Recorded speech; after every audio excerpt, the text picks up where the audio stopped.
كيكة التايجر من احلى الكيكات اللي ممكن تجربيها في حياتك. يلا بينا على المكونات على طول. في الخلاط معانا بيضتين، كوب الا ربع سكر، معلقة صغيرة فانيليا، معلقة صغيرة خل، ونضرب المكونات دي كلها في الخلاط. بعد كده معانا كوب لبن، كوب الا ربع زيت، ونضرب برضو المكونات دي مع بعض في الخلاط. بولة نحط فيها مجين دقيق لازم يتنخلوا. انا معايا هنا ده اول مج. تاني مج رشة ملح، كيس كيك شيف. طبعا كيس كيك شيف ده من احلى الحاجات اللي ممكن تعملي بيها كيكة في السوق.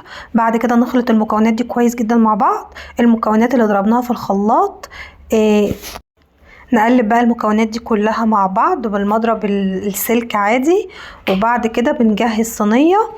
بصوا انا هنا كده هفضل اضرب شوية لحد ما تشوفوا القوام بيبقى عامل ازاي.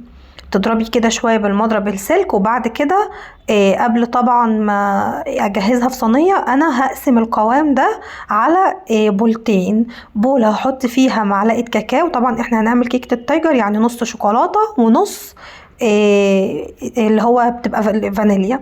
انا كده خلاص حطيت معلقة كاكاو، وعلى معلقة الكاكاو معلقتين لبن عشان يبقى القوام زي بعضيه بالظبط. خلاص انا كده معايا صينية بقى فيها رشة زيت، معلقة دقيق. ابدر الصينية دي كويس معايا. يبقى معايا البولتين اللي فيهم شوكولاتة وفيهم فانيليا.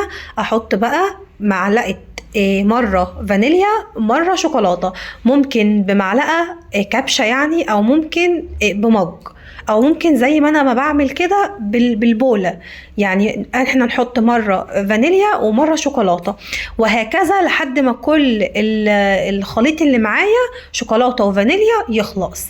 بخلة اسنان بقى او بعصاية شيش طاووق، وابدا بقى اشكل الشكل اللي هو الرسمة اللي هي الاخرانية ديت بتدينا شكل كيكة التايجر.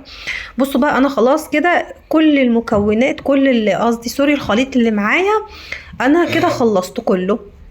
بصوا بقى ظبطي لو الشكل مش مظبوط معاكي حاولي تجيبي الصينيه يمين شمال لحد ما الشكل يتظبط معاكي. بصوا بقى خلة اسنان زي ما قلنا، وارسموا الشكل ده سهله جدا. حتى بعد ما بتطلع من الفرن هي بتترسم معاكي، بتاخد معاكي الشكل ده. طبعا زي ما قلنا تجيبوا الصينيه يمين او شمال وشوفوا طالعه معايا مظبوطه ازاي. شكلها طبعا تحفه.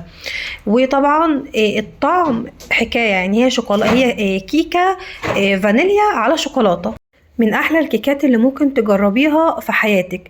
شكلها تنفع على فكرة في العزومات، تقدميها في العزومات مع شاي، بتبقى شكلها خرافي. من احلى الكيكات ممكن تجربيها وتكتبي لي رأيك في الكومنتات عجبتك ولا لا. لو الفيديو عجبك ما تنسيش تحطي لايك وشير عشان غيرك يستفيد.